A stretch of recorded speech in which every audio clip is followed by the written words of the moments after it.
Let's get this straight. YAHUSHA was a Hebrew man. He was a Hebrew. He was a pure Hebrew man. Matthew chapter 1 goes through his genealogy.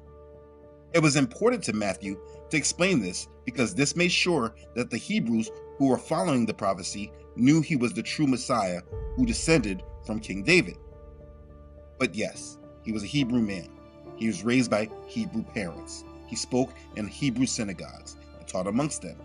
He was not known as Greek or a stranger.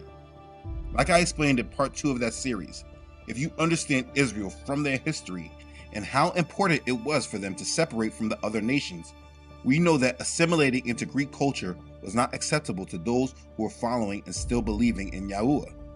As Jeremiah chapter 10 verse 2 says, "Do not learn the way of the Gentiles."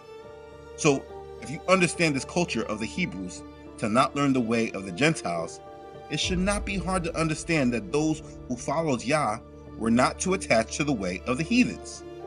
I mean, why would YAHUSHA do this and attach himself to the way of the Gentiles when scripture clearly told them not to do this? As we believe in Messiah and come to Yahuwah through him, we have to make sure that we are not attaching ourselves with the false identities that have been attached to him through the many different attacks and hijackings of history that has transpired. YAHUSHA, the Messiah, was sent amongst the Jews. He was a Jew, descending from the 12 tribes of Israel. We cannot attach him to the Greeks, the Romans, the Arabs, the views from the Roman Catholic Church, the Protestant Church, the Church of England. None of it. He comes from the Hebrews.